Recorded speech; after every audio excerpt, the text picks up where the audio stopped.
So you clicked on this video because you want to learn how to be disciplined. And actually, discipline is easy. But the major reason people complicate it is because they either are not disciplined, or they make it look very simple, and then they completely miss the point about discipline. So I'm going to give you 5 easy ways to improve, or that to introduce discipline into your life. At the same time, at the very end, I'll be giving you 2 of the biggest myths that stops people from being disciplined. Hopefully, if you have any of those 2 myths, or if you believe them, it's best for you to change them. So let's start. A lot of people are not disciplined because, let's be honest, it's easier to just live life easily. But the 2 major reasons people want to actually be disciplined, despite the fact that everybody enjoys the moment and it's easier to be not disciplined, because it's either one, you have seen some people who have very good results and they keep telling you that they got those results because they were disciplined. Or you probably have some habits that you know are not good for you, and then your current thought patterns, the way you view life, is stopping you from being who you want to be. And then this generally happens because of this first point, which is why. A lot of people do not have a strong why as to why they should be disciplined. Like I said, if you're currently enjoying the moment, if you enjoy playing games and you're playing games, why should you be disciplined? But deep down in you, you know that there's something you want to do. There's a version of you that you would actually like to become. But the problem is not that. Um, it's not that people don't know what they want to become. The problem is that deep down, they have an authentic part of themselves that they want to be, but society keeps slamming these extra standards on who you should be. And at the end of the day, because of the societal standard, there's no internal drive to actually be disciplined. There's no internal why to get disciplined. So to get disciplined, your first thing is you need a why. Now, after you have developed this why, it's easier for you to form your identity. Now, your identity is, I'll say, is the foundation of everything you do. So I think it's in this book, Atomic Habits. 2 people were offered a cigarette. One says, "Oh, I'm sorry, I am trying to quit." The other one says, "Oh, sorry, I don't smoke." From those 2 statements, you can have an idea of the identity of each of them. The first one is trying to quit. The other one says, "Oh, I don't smoke."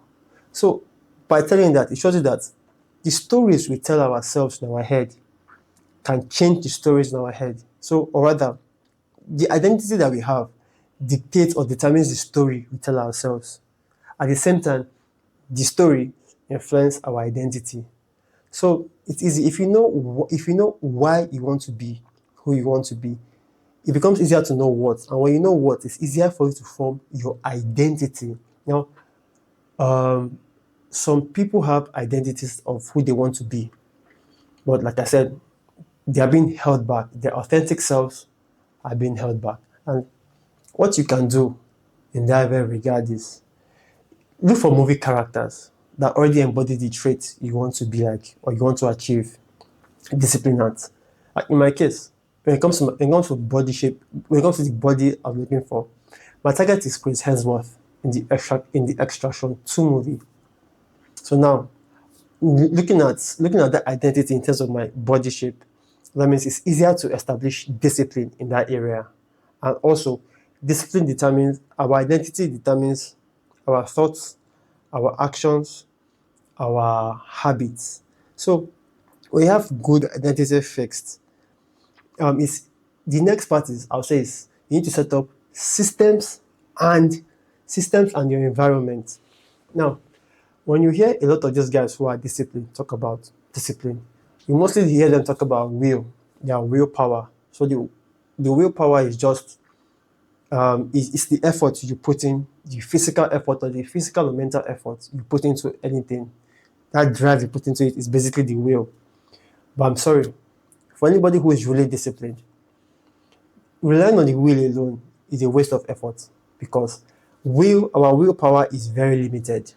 So what that means is that if you exert your will in one location, there's a high chance when you get to another location or rather another aspect of life, it's going to become very difficult to apply your willpower in that aspect. Now, stay with me. One person who I would say encouraged or fostered my discipline is Sam Ovens. He talks about how he does certain tasks every single day to show you how disciplined he is. But look at it, 5 years later, look at him right now. Most of that discipline did not play out for him.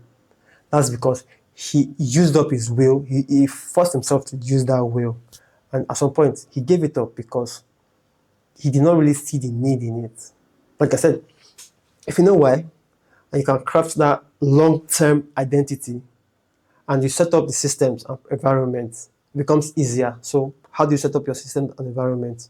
One, if you're trying to start a new habit, you need to reduce the friction and the mental friction and the physical actions you have to take for that identity to be formed. But if you also want to cut out a particular habit, you have to increase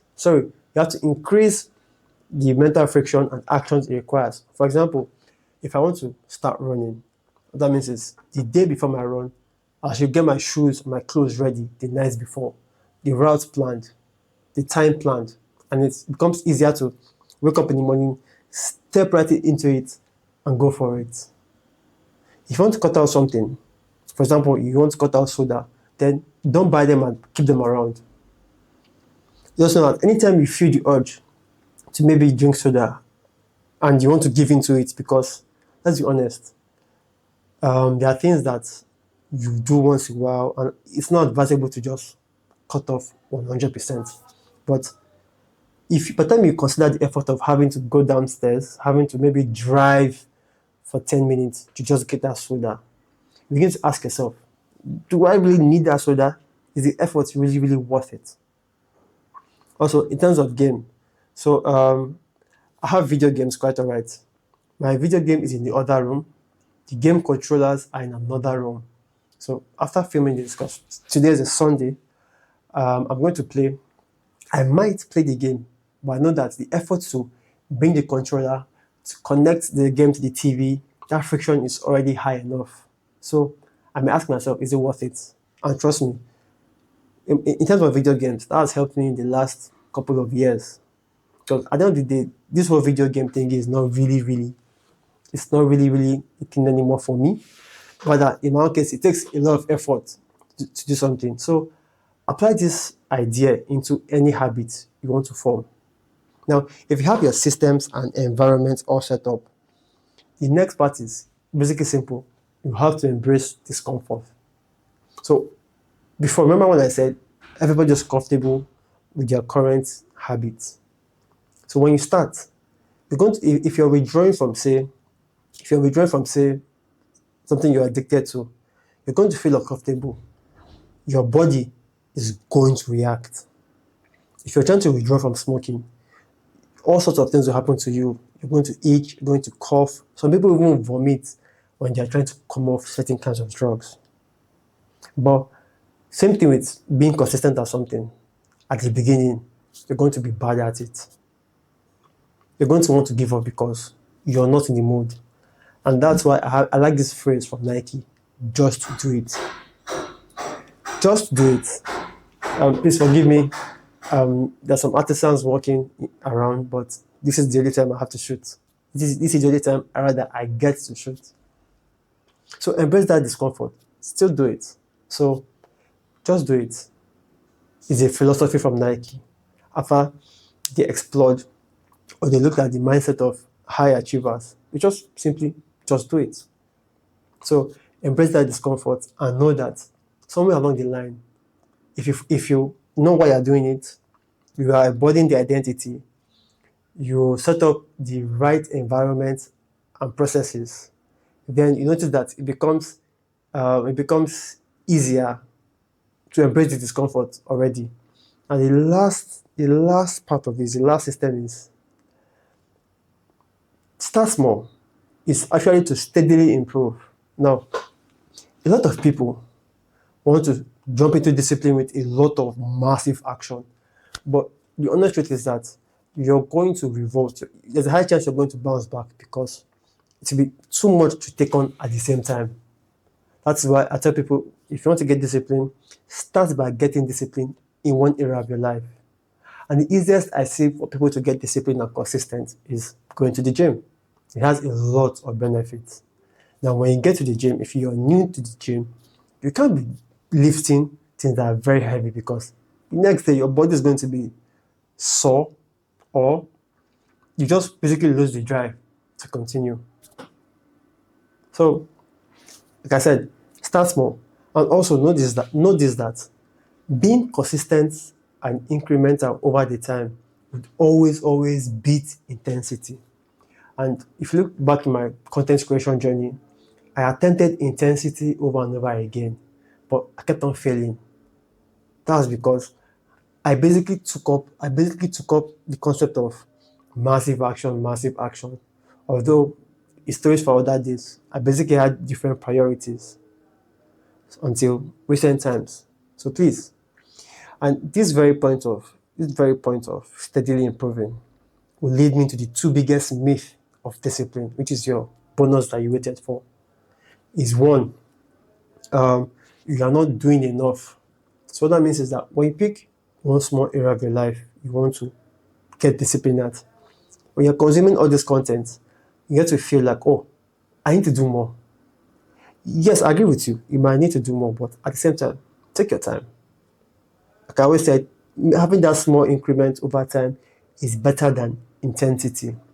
So how you can do this is, how you can avoid this myth is, take a gradual, take your own step. Don't let anybody push you into it.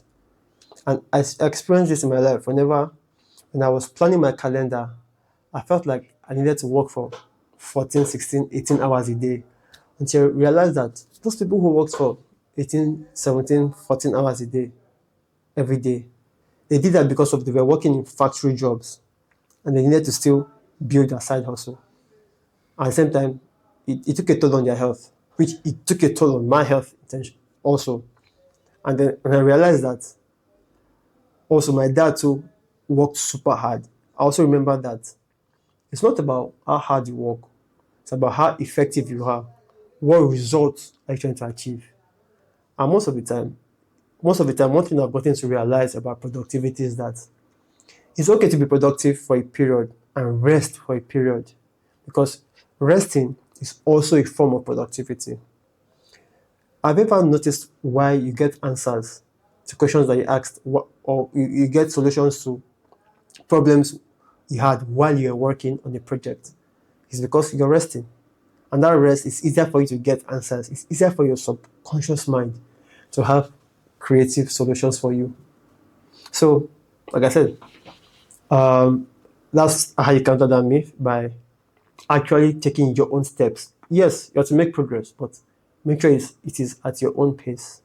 The second myth I think a lot of people need to get rid of is people are disciplined because they do the things that they do not want to do.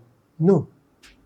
If that was true, what that means is that people who are disciplined are slaves to themselves.